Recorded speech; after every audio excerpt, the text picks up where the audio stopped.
Good afternoon everyone. আর আজকে কোনো vlog নিয়ে আমি আসিনি, আজকে একটা আপডেট নিয়ে এসেছি বলতে পারো।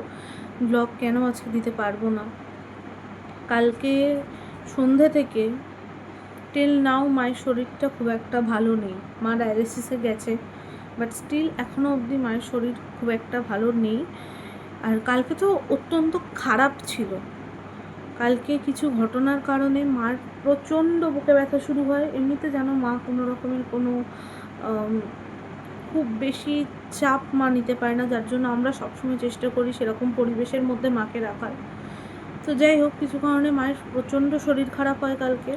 সেই মুহূর্তে আমি বাড়িতে ছিলাম না, বাট আমি পরে সিসিটিভি ক্যামেরায় সেটা চেক করি, কারণ যেন আমাদের ঘরে তো ক্যামেরা আছে। তো আমি চেক করেছি, পরে সমস্তটাই রেকর্ডেড ছিল। প্রচণ্ড বুকে ব্যথা, মা হাঁ করে শ্বাস করে নিচ্ছে। মা ওই মোমেন্টে মা কথা বলার পরিস্থিতিতেও নেই। তখন বাপি দেখছি কান্নাকাটি করছে, মিঠিও কান্নাকাটি করছে। সমস্ত কিছু মিলে একটা খুব ভয়ঙ্কর একটা পরিস্থিতি হয়ে উঠেছিল।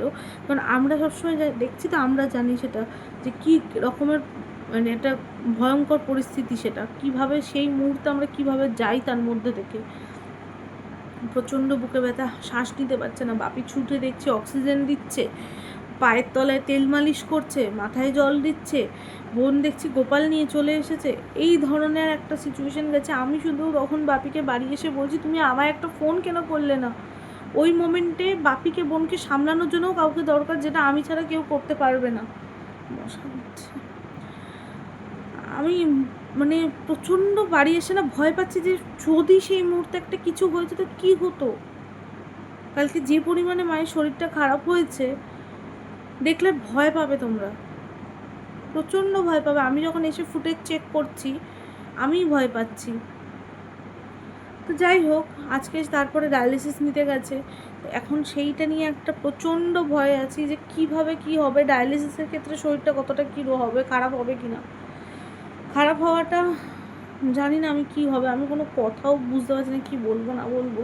কালকে সারাটা এসেছিলো, একটা কেটে গেল মাঝে, কালকে সারাটা রাত আমি, মা, বাপি, তিনটে মানুষ পুরো জেগে বসে আছি। কী করে ঘুমাবো? মা বুকে ব্যথায় ঘুমাতে পারছে না, মা বসে আছে, আমাদের টেনশনে মাথা খারাপ হয়ে যাচ্ছে যে কী করব। এক এক সময় কান্না পেয়ে যাচ্ছে, এরকম একটা অবস্থা। খুব খারাপ, কালকের মতো খারাপ পরিস্থিতি বহুদিন মায়ের হয়নি। বহুদিন মায়ের টুকটাক শরীর খারাপ লেগেই থাকে, তোমরা জানো। কিন্তু কালকে যে পরিমাণে মায়ের কষ্ট হয়েছে, আর মায়ের মুখটা যেভাবে ফুলে মা আজকে গেছে, দেখলে তোমরা ভয় পাবে। মায়ের পুরো চোখ মুখ ফুলে খারাপ অবস্থা। মাকে আমরা সবসময় চেষ্টা করি শান্ত পরিবেশে স্বাভাবিকভাবে রাখার, যাতে মা একটু সুস্থ থাকতে পারে। যাই হোক, যেটা হয়েছে, এখন আমি তোমাদের কাছে শুধু একটা জিনিসই বলবো, যে তোমরা সবাই প্রে করো যাতে মা আজকে ডায়ালিসিসটা ভালোই নিতে পারে। এখন অনেকে বলবে যে এখন আমি ভিডিও করছি, ভিডিও করে কেন এগুলো বলছি। তো কী করবো বলো, আমরা লাইফস্টাইল ব্লগ করি, আমরা রোজ আমাদের প্রত্যেকটা ডেইলি রুটিন তোমাদের সাথে শেয়ার করি। তো সেখানে আমাদের মধ্যে কোনো মিথ্যে বলা বা ট্রান্সপারেন্সির না রাখাটা উচিত হয় না, উচিত হবে না। কারণ তোমরা যথেষ্ট ভালোবাসো মাকে, তোমরা মাকে প্রচুর ভালোবাসা দিয়েছো। এখন আমরা অলমোস্ট 3000-এর কাছাকাছি একটা পরিবার হতে চলেছি। তাহলে সেই পরিবারের সকলে যখন মাকে ভালোবাসছো, এতবার ফোন করো, কল মেসেজ করছো, কল করছো যে মা কেমন আছে জানার জন্য ভিডিও না পেলে, তাহলে সেখানে আমাদের দায়িত্ব হয় যে তোমাদেরকে অবশ্যই আপডেটটুকু দেওয়ার। সেই জন্যই আমি এসেছি। আর আমি বোনকে নিয়ে বাড়িতে একা রয়েছি, আমি নিজেও যথেষ্ট টেনশনে আছি। আর বাপিকে আজকে বেরোতেই হয়েছে অফিসে। বাপির আজকে একটা খুব ইম্পর্ট্যান্ট মিটিং আছে, যে কারণে বাপি কোনোভাবে আজকে থাকতে পারতো না। আমরাও জোর করিনি, কারণ দেখো তার ওপরেই আমরা ডিপেন্ড করে সবাই রয়েছি। হ্যাঁ, এখন আমি কিছু চেষ্টা করছি বাড়িতে সাহায্য করার, কিন্তু ডিপেন্ড হয়ে তো আছি বাপির ওপরেই। আর বাপির যদি কাজের জায়গায় ক্ষতি হয়, আমাদের তো দেখার কেউ নেই যে কিছু হবে। তো সেই কারণে বাপিকে মা বারণ করেছে যে তুমি তোমার কাজের জায়গাটা ঠিক রাখো, তুমি যাও, আমি ঠিক মনের জোর রেখে করতে পারবো। বোনের নাচ গান থাকে বা সব কিছু, সেগুলো না হয় অফ দেওয়া যায়, কিন্তু ওকে রেখে আমি কী করে যাবো একা? ও বেচারা ছোটো মানুষ, একা বাড়িতে। ও কালকে থেকে ভয় ট্রমাটাইজড হয়ে রয়েছে। কালকে মাকে ওরকমভাবে দেখেছে বলে কালকে ও হাউমাউ করে কেঁদেছে। ওর প্রচণ্ড ভয় রয়েছে, যে ও বারবার 2 মিনিট ছাড়া এসে বলছে, দিদিভাই মা ঠিক হয়ে যাবে তো, মা ঠিক হয়ে যাবে তো। মার কালকে এতটা কষ্ট হয়েছে। সারাটা রাত জেগে, আজকে সকালে ঘুম থেকে উঠেছে পুরো মুখ ফোলা, ওই মুখ নিয়ে আজকে রাস্তায় বেরিয়েছে। মা, আমি জানি না আজকে কি হবে, কি করে কী হবে। তোমরা শুধু প্রে করো যেন মা সুস্থ থাকে, আমি ওইটুকুই চাই, আর কিচ্ছু না। মা যেন সুস্থ হয়ে বাড়ি ফিরে আসে তাড়াতাড়ি ডায়ালিসিসটা নিয়ে। বাপি অবশ্যই মাকে আনতে যাবে, বাপি অফিস থেকে সোজা মাকে আনতে চলে যাবে। মা অলরেডি পৌঁছে গেছেও, মাকে একটা ফোনও করেছিল আমাকে যে হ্যাঁ আমি পৌঁছে গেছি, তবে শুরু হয়েছে কিনা এখনও অবধি জানি না। আর মা ডায়ালিসিসে গেলে আমি ফোন করি না, কারণ কখন কী পরিস্থিতি থাকে, আর হয়তো ঘুমিয়ে পড়লে ফোন ধরলে তখন ফোন ধরার জন্য ঘুম ভেঙে গেলে আরও শরীরটা যদি খারাপ হয়, তো অনেক কিছু ভেবে ফোন টোন তো করি না।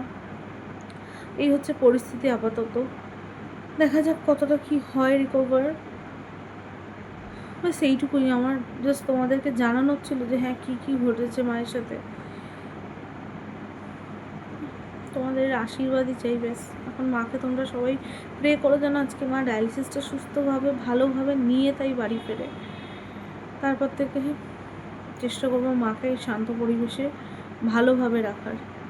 মাকে অবশ্যই আমি বাপি অলওয়েজ ট্রাই করি, আমি বাপি বোন সবাই যে শান্তভাবে স্থির স্থির পরিবেশে থাকুক, মায়ের যেন কোনোভাবে কোনো কিছুতে ট্রিগার না করে, উত্তেজনায় না যায়। উত্তেজনার মধ্যে কোনো পরিস্থিতির মধ্যে গেলেই এরকম একটা সমস্যা হয়।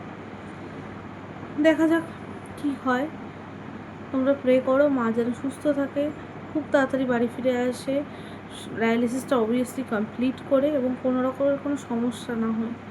মানে কথাও ভুলভাল বলছি, কথার মাঝখানে কী বলে ফেলছি নিজেও জানি না, কারণ মাথায় হাজার একটা টেনশন ঘুরছে। একা একা গেছে, তবু ভালোই ভালোই পৌঁছে গেছে, র্যাপিডো করে গেছে।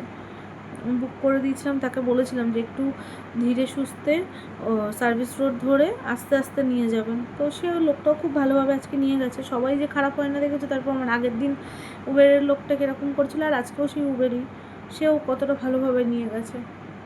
যাই হোক, এটাই হচ্ছে বলার ছিল। তোমরা প্রেয়ার করো মা যেন তাড়াতাড়ি ফিরে আসে সুস্থ হয়ে। ব্যাস এই আপডেটটুকু দিতেই এসেছিলাম। আশা করছি মা ঠিক হয়ে ফিরে এলে কালকে রেগুলার ব্লগ আবার যাবে। আজকের জন্য টাটা।